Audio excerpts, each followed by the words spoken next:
খাওয়ার পর্ব শেষ করে মৃদুল, দীপা ড্রয়িং রুমে গল্প করতে বসলো। মৃদুলের ইচ্ছে ৫-১০ মিনিট কথা বলে দীপাকে নিয়ে বের হয়ে আসবে। মৃদুলের মায়ের খালাতো বোন নাজনীন চৌধুরী দীপাকে ডেকে ওনার বেডরুমের খাটে বসালেন। ওনার শ্বশুর বাড়ির এক ঘটনা দিয়েই কথা শুরু করলেন। বিয়ের পর গ্রামে ওনার শ্বশুর বাড়িতে কাটানো দিনগুলো স্মৃতিচারণ করছেন। দীপা মুগ্ধ হয়ে শুনছে। হাসির কথা শুনলে হেসে কুটি কুটি হচ্ছে। দীপার খুব ভালো লাগছে। সময় কিভাবে চলে যাচ্ছে দীপা টেরই পাচ্ছে না। মৃদুলের গল্প শুনতে ভালো লাগছে না। দুবার এসে দীপাকে নিঃশব্দে ইঙ্গিত দিয়ে বুঝিয়ে গেছে ড্রয়িং রুমে চলে আসার জন্য। দীপা বুঝেও না বোঝার ভান করে থাকে। মৃদুল তার খালাকে খুব ভয় পায়। দীপাকে নিয়ে এখনই চলে আসার কথা বললে নির্ঘাত ধমক শুনতে হবে, তাই কিছু বলছে না। মৃদুলের অস্থির লাগছে। মনে মনে দীপাকে বকা দিচ্ছে, এই গাধিটা বুঝে না কেন আমি ডাকছি। নিজে তো কিছু বুঝেই না, আমি দুবার ইশারা দিলাম সেটাও বুঝে না। মৃদুল আবার বেডরুমে আসে। নাজনীন চৌধুরী তার নিজের কথার রেশ ধরেই আওয়াজ তুলে হাসছেন। মৃদুলকে দেখেই বললেন, তুই আমাদের সিক্রেট কথা শুনে কি করবি? এখানে আমাদের মেয়েদের গল্প চলছে। ড্রয়িং রুমে যা, তোর খালুর কাছ থেকে হাদিস শোন গিয়ে। মৃদুল বলল, খালা আজ চলে যাই, অন্যদিন আবার আসবো। রাতের খাবার খেয়ে তারপর যাবি। তোদের বাড়ি ৫০০ মাইল দূরে না, বুঝলি? তোর বেশি কাজ থাকলে তুই চলে যা, দীপা থাকুক। খাবারের সময় হলে আসিস, খেয়ে দীপাকে নিয়ে চলে যাবি। এখন খুব ইন্টারেস্টিং গল্প চলছে, দীপাকে কোনোভাবেই ছাড়া যাবে না। দীপা মৃদুলের অসহায় মুখের দিকে তাকিয়ে মাথা নিচু করে মুচকে হাসছে। মৃদুল আবার শান্ত স্বরে বলল, খালা বুঝোই তো, এখন বাসায় অনেক কাজ। কাছের লোকজন আসবে বাড়ির বউ দেখার জন্য। দীপাকেই এখন সবার প্রয়োজন।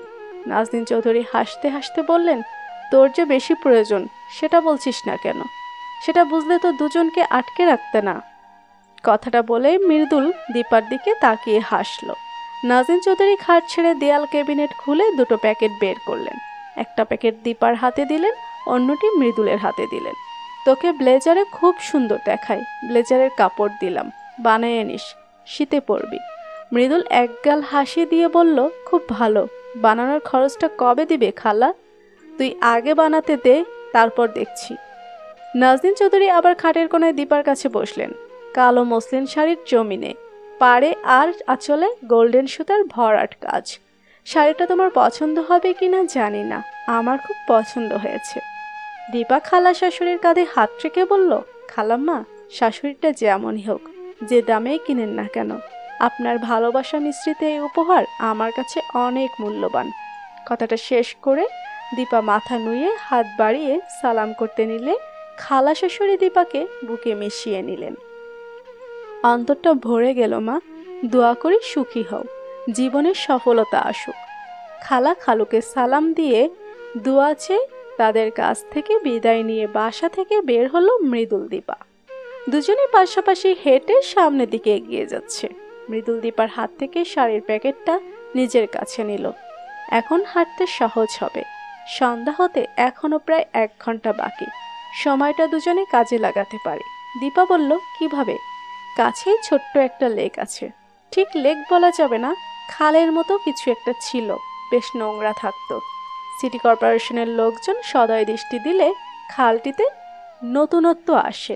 এখন পানিও স্বচ্ছ টলমলে, কিছু গাছপালাও আছে, বসার জায়গাও আছে, পাশেই খেলার মাঠ। ঝালমুড়ি, ফুচকা, চটপটি সবই পাবে। বিকালে প্রকৃতির হিমেল হাওয়ায় খানিকটা প্রশান্তি পেতে অনেকেই এখানে আসে। মা দাদিজানকে নিয়ে হাঁটতে প্রায় এখানে আসেন। কথা বলতে বলতে লেকের কাছেই চলে আসে মৃদুল। দীপা চারপাশটা দেখেই বলল, পরিবেশ মন্দ না। কি খাবে? চটপটি না ফুচকা? কিছুই না। মৃদুল আঙ্গুল দেখিয়ে বলল, চলো ওই জায়গায় বসি। দীপা কথা না বলে বসার জায়গায় এগিয়ে যাচ্ছে। পেছনে পেছনে মৃদুল হাঁটছে। দুজনের দূরত্ব রেখেই পাশাপাশি বসেছে। চুপচাপ কিছু সময় চলে যায়। হঠাৎ দীপা শান্ত গলায় বলল, কিছু কথা ছিল, বলো। নারী পুরুষ একে অপরের পরিপূরক, একজন ছাড়া অন্যজন পরিপূর্ণ না। প্রত্যেকেই চায় একজন মনের মতো জীবনসঙ্গী আসবে, যে কিনা হবে অনেক বেশি নির্ভরতার, বিশ্বস্ততার এবং ভালোবাসার। আমিও স্বপ্ন দেখেছি, এমনটাই প্রত্যাশা করেছি। প্রত্যাশার প্রাপ্তির মিল হলেও কিছুদিন পর সব কিছু হারাতে হবে। অযথা কেন মিছে মাইয়া ভালোবাসায় জড়িয়ে নিচ্ছেন, আবেগের স্রোতে ভাসাচ্ছেন? আমার যে কতখানি কষ্ট হচ্ছে এবং পরে অনেক বেশি কষ্ট হবে সেটা বুঝেন আপনি? দীপার কথাগুলো মনোযোগ দিয়ে শুনল মৃদুল। এরপর বলল, দীপা, আমি সব কিছুতে স্বচ্ছতা পছন্দ করি, মানবিক মানুষদের শ্রদ্ধা করি, ভালোবাসি, নিজেও মানবিক হওয়ার চেষ্টা করি। কতটা পারি জানি না, ভুল ত্রুটি সবার জীবনে থাকে। আমার জীবনে যা ঘটেছে তার সব কিছু তোমাকে বলেছি।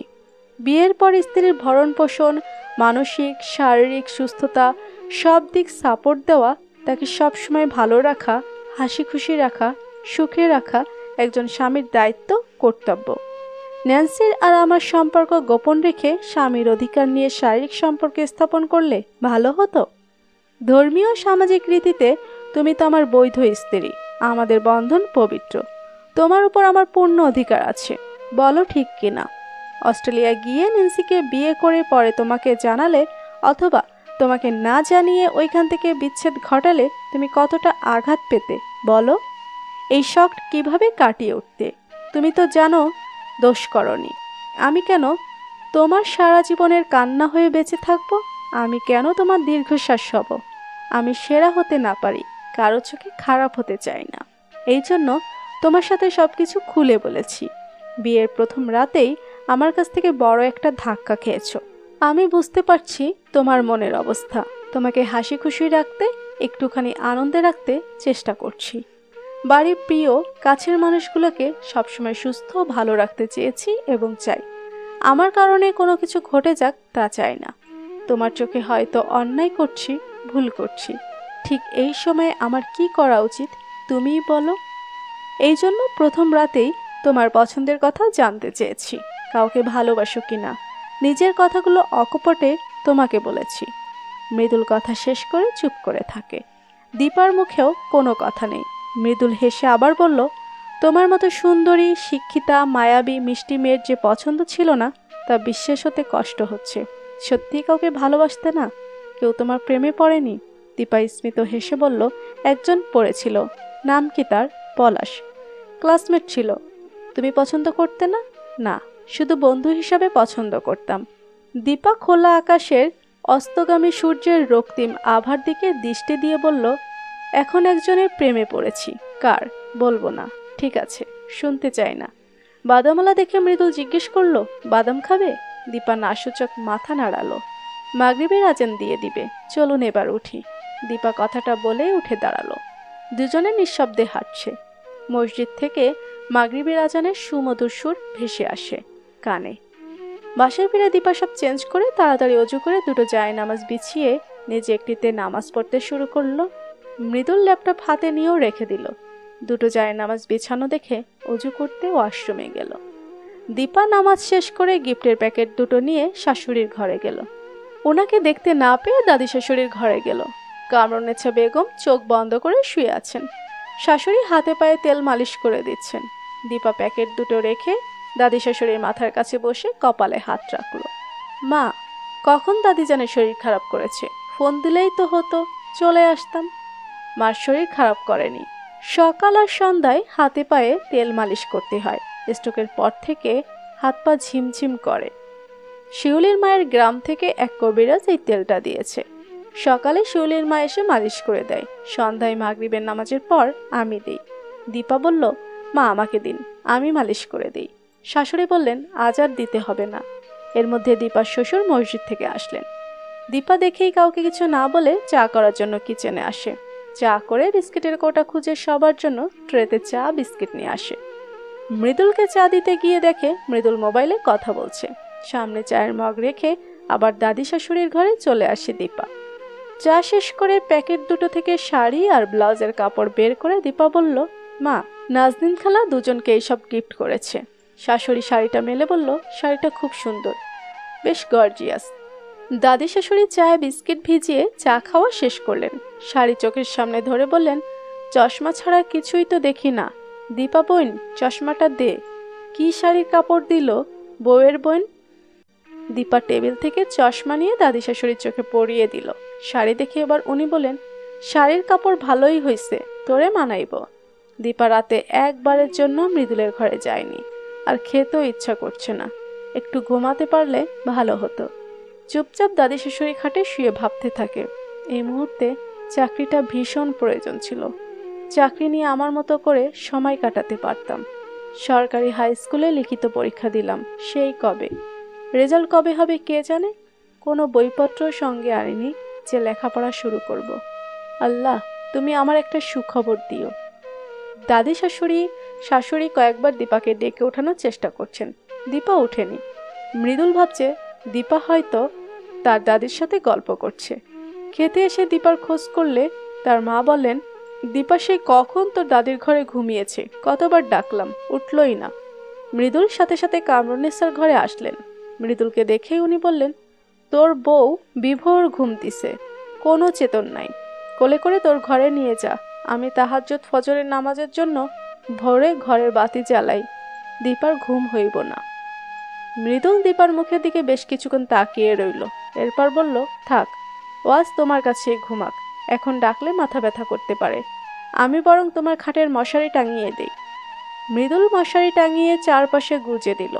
দীপা কোনো সারা শব্দ না করে চুপ করে সবার কথাগুলো শুনল। প্রতিদিন কোনো অজুহাতে দাদির ঘরেই ঘুমাবো। মৃদুলকে কষ্ট করে ডিভানে শুতে হবে না। মৃদুলের কেন জানি খেতে ইচ্ছে করলো না। টেবিলে বসে উঠে গেল। মা পেছন থেকে কতবার ডাক দিল, বলল, পেট ভরা আছে, খালার বাসায় অনেক খেয়েছি। সকালে দাদি শাশুড়িকে খাইয়ে দিয়ে নাস্তার টেবিলে সবার সাথে দীপা খেতে বসলে মৃদুল এক ফাঁকে কানের কাছে বলল, রাতে না খেয়ে ঘুমালে কেন? এমনি, আমিও খাইনি। খুব ভালো। সংসারে টুকটাক কাজ, দাদি শাশুড়ির সেবা যত্ন নিয়েই দীপার সময় যাচ্ছে। মৃদুল বাসায় নেই। বিকালে মলিন মুখে বারান্দার গ্রিল ধরে আনমনে ভাবছে দীপা। শাশুড়ি কাঁধে হাত রাখতেই চমকে ওঠে। শাশুড়ির দিকে ঘুরে দাঁড়াতে উনি বললেন, ঘরে চলো, কথা আছে। কি কথা মা? এখানেই দুজনে বসি। বিকেলের হাওয়াটা আমার খুব পছন্দ। ঠিক আছে, সেই ভালো। উনি বসে কথা শুরু করলেন। দীপা, বিয়ের আগে অনেক ছেলেমেয়ের পছন্দ থাকে, অস্বাভাবিক কিছু না। মৃদুল তার এক বান্ধবীর কথা বলেছিল, অস্ট্রেলিয়া লেখাপড়া করতে চলে গেছে। সে সম্ভবত ওই মেয়েটাকে পছন্দ করে। মৃদুলও চলে যাওয়ার জন্য চেষ্টা করছে। মৃদুল আমার একমাত্র ছেলে। আমি চাই না, তোমার শ্বশুরও চায় না মৃদুল বিদেশ চলে যাক। লেখাপড়া শেষ করে বিয়ে করে ওইখানেই থেকে যাক। মা বাবার জন্য অনেক টাকা পয়সা পাঠাক। ব্যস্ততার জন্য মা বাবাকে ভুলে যাক। আমরা খালি করে পড়ে মরে থাকি। আমার এত টাকা খ্যাতির দরকার নাই। যতটুকু আছে তা নিয়ে খুব ভালো আছি। একটাই ইচ্ছে, মরার পর ছেলেটা যেন মা বাবা তার দাদির লাশ কাঁধে নিয়ে কবরে শোয়, নামাজ পড়ে সবার জন্য দোয়া করে। তুমি কোনো মতেই ওকে বিদেশ যেতে দিবে না। ওর মাথা থেকে বিদেশের ভূতটা দূর করে দাও। ধর্মীয় এবং আইন অনুযায়ী তুমিই তার স্ত্রী। তুমিই বর্তমান, তুমিই ভবিষ্যৎ। তুমি তোমার মায়া, আদর, ভালোবাসার বন্ধনে আটকে রাখো। তুমি কষ্ট পেয়ে অভিমানে মৃদুলের কাছ থেকে দূরে থাকবে না, এটা আমার রিকোয়েস্ট। মৃদুলকে চোখের আড়ালে রাখবো না বলেই ওর দাদির সাথে পরামর্শ করে তড়িঘড়ি করে বিয়ের সিদ্ধান্ত নেই। এই 5-6 মাস কি যে টেনশনের মধ্যে ছিলাম তোমাকে বোঝাতে পারবো না। তোমার শ্বশুর, দাদি শাশুড়ির অবস্থা খুবই খারাপ ছিল। আল্লাহকে ডাকছি আর ডাক্তারের কাছে ছুটে গেছি। শোনো দীপা, সামনে বৌভাতের অনুষ্ঠান। মৃদুলকে নিয়ে যা যা লাগে শপিং করে নিও। দীপা বলল, না মা, বিয়ে তো হয়েই গেছে। হলুদ বৌভাত এসব দরকার নেই। বিয়ের দিন যে গয়না শাড়ি দিয়েছেন যথেষ্ট। প্রয়োজন হলে আমি মৃদুলকে নিয়ে কিনে নিব। দাওয়াত করে লোকজন খাওয়ানোচ্ছে, ওই টাকা দিয়ে কোনো এতিমখানায় গরিব বাচ্চাদের দুবার খাওয়ানোর ব্যবস্থা করে দিলে খুবই ভালো হবে মা। খুবই ভালো আইডিয়া মা। তুমি মৃদুলের সাথে কথা বলো, দেখো কি বলে। আবার মনে মনে আক্ষেপ করো না, গায়ে হলুদ বৌভাত হলো না। বিয়ের অনুষ্ঠানগুলি তো বারবার হয় না। তোমরা ভেবেচিন্তে ঠিক করো। 2 দিন পর দুপুরে দীপার বান্ধবী আঞ্জু হঠাৎ ফোন দিয়ে বলল, দীপা, সরকারি হাই স্কুলের লিখিত পরীক্ষার রেজাল্ট হয়েছে। আমি টিকে গেছি। আজকের দৈনিক যুগান্তর পত্রিকায় দেখ, না হলে ইন্টারনেটে দেখ।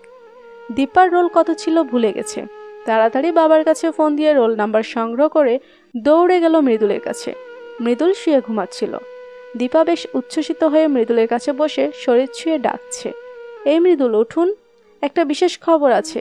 দেরি সহ্য হচ্ছে না দীপার, আবার শরীর নেড়ে বলল, ইস উঠুন তো। মৃদুল সজাগ শুয়ে থাকে। মৃদুল চাইছে দীপা তাকে ছুঁয়ে ছুঁয়ে আরও কিছু সময় ডাকুক, কাছে থাকুক। দীপা মৃদুলের কপালে হাত রাখল। এখন আর আওয়াজ করে মৃদুলকে ডাকছে না। আস্তে আস্তে মাথায় হাত বুলিয়ে চুলে আঙ্গুল নাড়ছে। মৃদুস্বরে বলছে, আজ কি হলো? ঘুম থেকে উঠছে না কেন? শরীর খারাপ করে নাই তো? মৃদুলের মুখের কাছে নিজের মুখ নিয়ে গভীরভাবে দেখছে। মৃদুল চোখ বন্ধ রেখেই দুহাতে দীপাকে জড়িয়ে ধরে। দীপা লজ্জায় নিজেকে ছাড়িয়ে খানিকটা সরে আসে। দুজনেই কিছু সময় চুপচাপ। নীরবতা ভেঙে মৃদুল বলল, কি জন্য ডাকছিলে? আপনি সজাগ ছিলেন? উঠেননি কেন? প্রথমে উঠলে কি তুমি এতবার আদর করে ডাকতে? আপনি একটা কি পাজি। অনেক পাজি, বুঝতে পারবে। এখন বলো কি দরকারে ডাকছিলে? ইন্টারনেটে একটা রেজাল্ট দেখতে হবে। এই যে রোল নাম্বার। কিসের রেজাল্ট? সরকারি হাই স্কুলে। ও তাই নাকি? খুব ভালো। মৃদুল দ্রুত ল্যাপটপ বের করে খাটে বসে নেট ঘাঁটতে শুরু করলো। দীপা মৃদুলের পাশে বসে আছে, চোখে মুখে টেনশনের ছাপ। মৃদুল দীপার নাম্বারটি বারবার মিলিয়ে দেখছে। নাম্বারটি দেখতে পেয়ে মুখ ভার করে জিজ্ঞেস করলো, পরীক্ষা কেমন হয়েছিল? ভালো। আমি আশাবাদী আমি লিখিত পরীক্ষায় টিকব। খুঁজে পেলাম না তো। দীপার মুখটা মলিন হয়ে যায়, চুপচাপ বসে থাকে। মৃদুল ল্যাপটপ বন্ধ করে চলে যায় ফ্রিজের কাছে। ছোট্ট প্লেটে দুটো মিষ্টি নিয়ে দীপার কাছে আসে। হা করো, তোমাকে মিষ্টি খাইয়ে সুখবরটা দিব। দীপা চোখ বন্ধ করে হা করে। মৃদুল দীপার মুখে অর্ধেক মিষ্টি পুরো দিয়ে দুটো চোখের পাতায় আলতো করে আদর ছুঁয়ে দেয়। দীপা চোখ খুলে প্লেট থেকে বাকি অর্ধেক মিষ্টি মৃদুলের মুখের সামনে ধরতেই মৃদুল দীপার হাত ধরে মিষ্টি মুখে নেয়। মৃদুল দীপা দুজনেই সুখবরটা বাসার সবাইকে জানায়। শ্বশুর শাশুড়ি খুব খুশি হন। সবাই একসাথে খাওয়া দাওয়া শেষ করে। দীপা দাদি শাশুড়িকে ওষুধ খাইয়ে নিজের ঘরে আসলো। মৃদুলের হাতে মোবাইল নেই, টিভি ছেড়ে শুয়ে গান শুনছে। দীপা খানিকটা অবাক হলো, জিজ্ঞেস করলো, ন্যান্সি কেমন আছে? অনেকদিন কথা হয় না। আপনার বিয়ের কথা জানে? কি কথা হয়েছে? চ্যাটে দেখো। মৃদুল ইনবক্স ওপেন করে মোবাইল দীপার হাতে দিল। দীপা সব পড়ছে। ন্যান্সি, আমার কোনো কিছু তোর কাছে অজানা নয়। নিজের কথা, পরিবারের কথা, আজ পর্যন্ত কোনো কিছু গোপন করিনি। দুজনের বন্ধুত্বের সম্পর্ক থেকেই একে অপরের প্রতি দুর্বল হয়েছি। দুজন দুজনকে ভালোবেসেছি। প্রতিষ্ঠিত হয়ে বিয়ে করার সিদ্ধান্ত নেই। তুই তো জানিস দাদিজান প্রায় অসুস্থ থাকেন। দাদি হঠাৎ খুব অসুস্থ হয়ে যান। দাদির ইচ্ছে পূরণ করাতেই বাবা আমাকে বিয়ে করানোর সিদ্ধান্ত নেন। আমি গতকাল বিয়ে করেছি। অভিনন্দন। জন্ম মৃত্যু বিয়ে সৃষ্টিকর্তার হাতে। বিধাতা হয়তো দুজনের মিল করবেন না, তাই পড়ার সুবাদে দুজন অনেক দূরে আছি। আমি ভাগ্যে খুব বিশ্বাস করি। মৃদুল, আমরা দুজন যথেষ্ট অ্যাডাল্ট। টিনেজার বয়সটা পার করে এসেছি। একটা বয়সে মনে হতো আজই ভালোবাসার মানুষটাকে বিয়ে করে ফেলি। বড় হয়েছি, বাস্তবতা শিখেছি। স্বপ্ন দেখেছি জীবনে অনেক বড় কিছু হব, প্রতিষ্ঠিত হতে হবে বুঝতে শিখেছি। আবেগকে প্রাধান্য দিলে, মা বাবার অবাধ্য হলে প্রেমে পড়ার প্রথমেই বিয়ে করে ফেলতাম। আমি আর দেশে আসবো না মৃদুল। আমি ছাড়া তো আব্বু আম্মুর কেউ নেই। আব্বু অবসরে গেলে দুজনকে আমার কাছে নিয়ে আসবো। আমার খুব কান্না পাচ্ছে মৃদুল, খুব কান্না পাচ্ছে। ভালো থাকিস, রাখছি। দীপা ন্যান্সির মেসেজ পড়ে চুপ হয়ে যায়। মৃদুলকে আর কোনো কথাই জিজ্ঞেস করেনি। মৃদুলও চোখ বন্ধ করে শুয়ে থাকে। দীপা বাসায় ফোন করে মা বাবাকে তার রেজাল্ট জানালো। বাসার সবার সাথে কথা বলল। মৃদুলকে ঘুমাতে দেখে দীপা দাদি শাশুড়ির ঘরে গেল। চুলে তেল দিয়ে পাকা চুলে বেনুনি করে দিল। কামরুন্নেসা বেগম বললেন, কতদিন বাইরে যাই না। দীপা বলল, দাদি যান চলেন, আপনাকে বাইরে থেকে ঘুরিয়ে আনি। দীপা কামরুন্নেসা বেগমের হাত ধরে আস্তে আস্তে কিছু সময় হেঁটে চিপসের প্যাকেট কিনে বাসায় আসলো। সন্ধ্যায় দীপা চা করে মৃদুলকে খোঁজ করছে। বাসায় ছিল, এখন আর কোথাও খুঁজে পাচ্ছে না। ফোন দিবে মোবাইল হাতে নিতেই মৃদুলের নাম্বার স্ক্রিনে ভেসে উঠল। তাড়াতাড়ি কল রিসিভ করতে মৃদুল বলল, দ্রুত ছাদে আসো। ঠিক আছে, আসছি। দীপা ছাড়া চুলে আশ্রে খোপা করে 2 মগ চা হাতে ছাদে চলে আসলো। চায়ের মগ এগিয়ে দিল। দুজনে চা শেষ করলো। দীপা মগ দুটো পাশে রেখে আকাশের দিকে তাকিয়ে আছে। মৃদুল দীপার গা ঘেঁষে দাঁড়ায়। মৃদুল ডান হাতে দীপাকে নিজের দিকে টানল। দীপা মৃদুলের কাঁধে মাথা রেখে চুপ করে আছে। দুজনেই চুপচাপ।